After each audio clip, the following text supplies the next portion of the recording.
Welcome back to Talk Tickers. It is Wednesday, January 28th, 2026.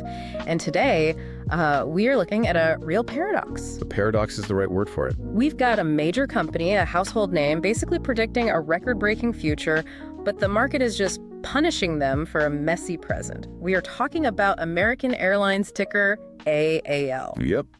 They just dropped their Q4 2025 earnings, their full-year outlook, and the reaction was, well, Confused. Is that too polite? oh, that is way too polite. It was brutal. Brutal is the right word. As you were watching the tape this morning, you saw a total head fake. I saw that. It popped in the pre-market. It did, up about 4%. The algorithms, they read the guidance and they liked it. But the second that opening bell rang and humans started trading, the floor just fell out. Well, AAL finished the day down 7% at 1355. And the volume was just massive. Oh, over 100 million shares. That is double the average daily volume. This wasn't a drift. This was a stampede to the exit. Which brings us to the central mystery of this deep dive. How does an airline report record revenue, provide earnings guidance for 2026 that's actually higher than what Wall Street was expecting, and yet the stock gets absolutely hammered? Is this a buying opportunity? Is the market just overreacting to, some bad weather? Or has American fallen into what you might call a credibility trap? That's the billion-dollar question. It is, and to answer it, we really have to look at the disconnect between the spreadsheet and the runway. The spreadsheet, the guidance, it looks great. The runway, well, it looks like a disaster zone. So let's start with the immediate numbers, the snapshot, because Q4 was messy. Messy is putting it mildly. They missed earnings pretty hard. How hard? Okay, so adjusted earnings per share came in at 16 cents. The consensus on the street was 34 cents. Wow. Missing by more than 50% is rarely forgiven, regardless of the excuse. Revenue was around $14 billion, up 2.5% year over year, which is technically growth, but it still came in a little light. And if we look at the raw GAAP numbers, profitability basically evaporated. Right. GAAP net income fell to $99 million. A year ago, it was $590 million. But, and this is where the debate really starts, American didn't just shrug and say, we messed up. No, they pointed the finger. They did, at two very specific external factors, the first one being the government.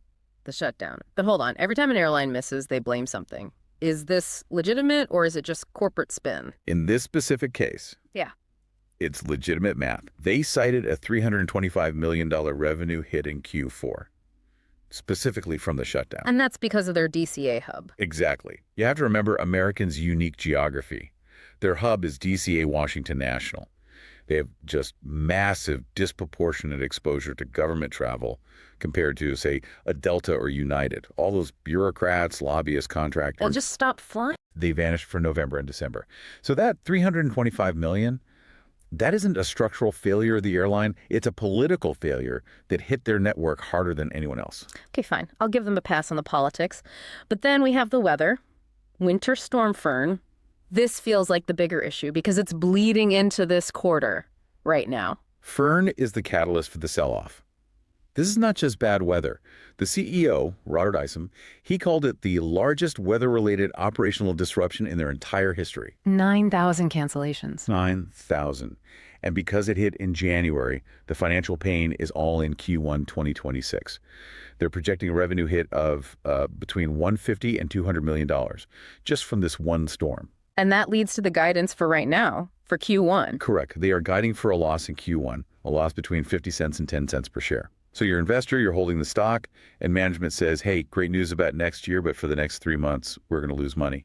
That explains the drop. Investors hate that. They don't want to hold a stock that is actively burning cash, even if there's a promise of gold at the end of the rainbow. Precisely. It's a show me market. Yeah.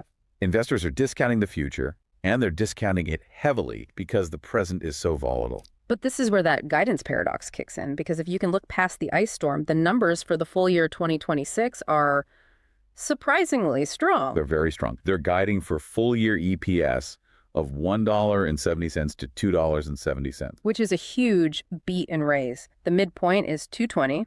The street was at what, $1.97? $1.97, yeah. In a rational, calm market, if a company raises guidance by more than 10% above consensus, the stock rips higher. But it didn't. No, because of that credibility gap. Yeah. The market is effectively saying, we don't believe you. Or, maybe more accurately, we believe you think you can hit 220, but we think another storm or another shutdown or an oil spike is just going to ruin it. So let's dig into how they plan to hit that 220. Because if the market is skeptical, we need to see if the strategy holds water. And it seems to hinge on this big pivot to premium and loyalty. This is the most critical structural change in the industry, and American is, frankly, finally catching up.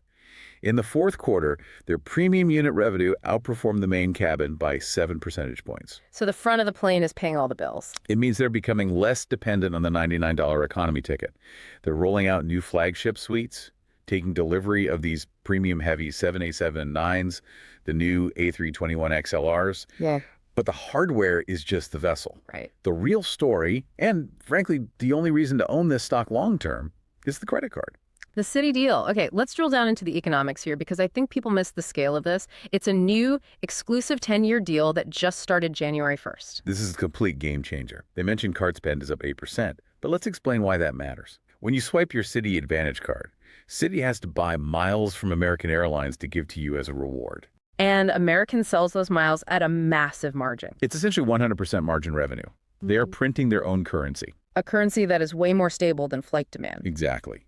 It doesn't care if it's snowing in Dallas. It doesn't care if the government is shut down. People still buy groceries. People still swipe their cards. I've heard the argument that the major U.S. airlines are basically just banks that fly planes as a marketing expense. Is that what's happening here?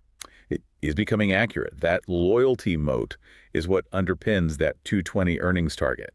Without the Citi deal, American is a low-margin, high-risk industrial company.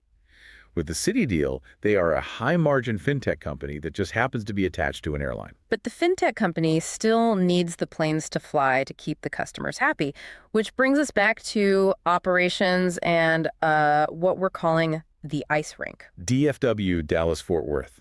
It's the heart of the American network. If you look at a route map, everything flows through Dallas. And last week, it was a skating rink.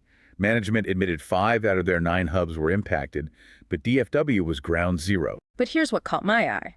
They're not just blaming the weather. They're actually changing the physical way they schedule flights at DFW to stop this from happening again. They called it a 13-bank structure. Right. This is deep airline nerd territory, but it's vital for the stock. Okay, break it down for us. What does banking a hub even mean? Okay, so traditionally airlines run banks. Imagine a wave. At 9 a.m., 50 planes land all at once. Everyone gets off, runs to their next gate, and at 10 a.m., 50 planes take off all at once. It's efficient for connections, but it must be a nightmare if one plane is late. A complete nightmare. It maximizes connectivity, but it creates these massive stress points. If a storm hits during one of those banks, you've got 50 planes stuck on the tarmac with nowhere to park. The whole system just gridlocks. So what's the 13-bank change? They're de-peaking the hub. Instead of these huge spikes of activity, they are spreading the flights out more evenly across the day into 13 smaller, more manageable waves. Which sounds like common sense, but doesn't that make connections longer for people? It might. It might add 10 or 15 minutes to a layover, but the trade-off is reliability. By smoothing out the peaks, they reduce the strain on baggage, on fueling, on air traffic control. It's an admission that in 2026, passengers care more about actually getting there than having a super tight 35-minute connection. Less chaos on the tarmac usually means fewer refunds and less overtime pay. Exactly. It's a cost-saving measure disguised as an operational tweak. Now, speaking of cost-saving and competitive battles, we have to talk about Chicago. There was a moment on the call that felt a little personal. The O'Hare drama. Yes, set the scene for us. Why is Chicago such a touchy subject? Chicago O'Hare is a duopoly. It's a massive hub for both United and American.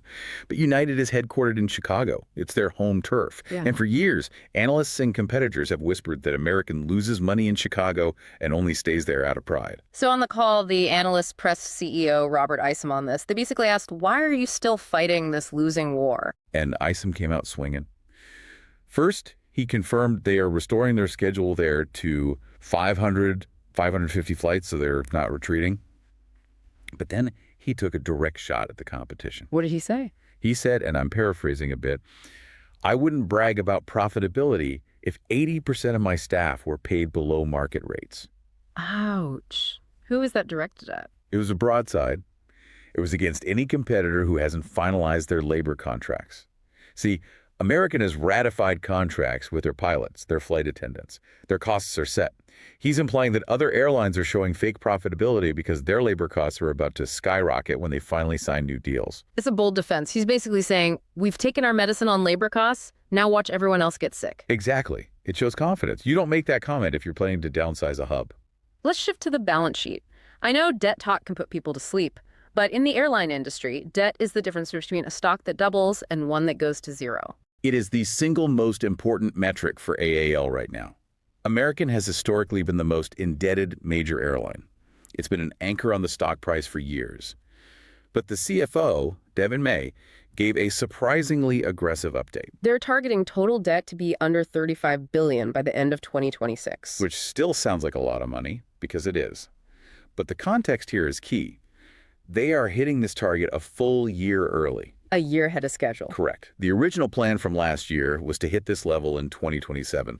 Accelerating that by a whole year is significant. Walk us through the math. Why does paying down, say, $5 or $10 billion of debt matter for my stock price today? It's about enterprise value versus equity value. Think of the company's total value as a house. The stock price is your equity, your down payment. The debt is the mortgage. If the value of the house stays the same but you pay down the mortgage, your equity stake goes up. So every dollar of debt they pay off should, in theory, transfer value to shareholders. Theoretically, yes. Plus, less debt means less interest expense. They're paying billions a year just in interest. If they reduce that, it falls straight to the bottom line as free cash flow. They're projecting over $2 billion in free cash flow for 2026. That is a massive number for a company with a market cap of, what is it, $9 billion? Roughly, yeah. It implies a free cash flow yield of over 20%. That is dirt cheap. But again, the market ignored all of this yesterday because of a snowstorm. So let's zoom out to the investor context. We have a classic sell the news event here. The stock ran up into the print, the guidance was messy, and everyone just bailed. It's what we call a two-way quarter. Operationally, demand is resilient. People want to fly, they're paying for premium seats. But financially, the airline got clipped by these external shocks. And American is lagging the pack because of it. Over the last month, AAL is down over 12%. The JETS ETF, which tracks the whole sector, is down less than 2%. They are in the penalty box. The market has put them in timeout until they can prove they can execute a clean quarter. So what are the catalysts? If I'm listening to this and thinking about taking a position, what am I watching for? 3 things. First, execution in Q1. They guided a loss of up to 50 cents. If they come in losing 70 cents, the stock is dead money. They have to contain the loss. Okay, what's second? Second, premium realization. They need to fill those extra business class seats on the new 787s. If those fly empty, their whole margin expansion thesis just collapses. And third? CapEx returns. They're spending $4 to $4.5 billion in 2026 on new planes and terminals. Investors need to see that spending translate into higher revenue, not just shinier airports. Okay, that brings us to the part of the show where we stop being analysts and start being a little irresponsible. I like to call it creative. This is not financial advice segment. We take the data we just discussed and pitch a trade idea that is outrageous but plausible. And full disclaimer, do not do this. We're just two voices on a podcast. Please do your own diligence. Okay, we're calling this trade the frozen plastic arb. I love the name. Break it down. The setup is this. The market has over-penalized American for a weather event. Winter Storm Fern, which is temporary. Ice melts. But at the same time, the market has assigned effectively zero value to the permanent margin expansion from the Citi credit card deal. So you're saying the market is pricing AL like it's a budget bus service, not a loyalty bank. Exactly. So here's the trade. It's a pair trade. You go long American Airlines at this depressed price, $13.55. You're targeting the low end of their guidance, $1.70 in EPS. Even at a modest multiple, that's a $15 or $16 stock. Okay, so you're long AAL. What's the other side of the trade? What's the hedge? Yeah. You pair it by shorting a pure domestic low-cost carrier, one of the budget airlines that doesn't have a massive credit card program and doesn't have premium cabins. Walk us through the mechanics of that. Why pair them? Why not just buy American? Because you want to remove the market risk. If the whole economy crashes or oil goes to $100 a barrel, all airline stocks will go down. By shorting the budget carrier, you make money on that drop, which should offset your loss on American. You're trying to isolate the difference in their business models. You're betting that the premium and loyalty moat destroys the budget model in 2026. Precisely. You're betting that high-end travelers will stick with American for the points and the lounge access, while the budget carrier gets crushed by rising labor costs and a total lack of pricing power. It's a flight to quality trade. The frozen plastic arb, long the credit card, plastic, ignore the ice, frozen, and short the budget guys. The risk, of course, is that another pandemic hits or the government shuts down for 3 months, which would just destroy demand across the board. In which case, the trade completely blows up. But that's why it's a deep dive, not a guarantee. It's a compelling narrative, though. Yeah. It highlights exactly what we've been discussing, this huge split between the operational chaos and the financial transformation. So, to recap today's deep dive, American Airlines reported a messy quarter defined by Washington politics and Texas ice storms. The immediate numbers were ugly, and the market punished them for it.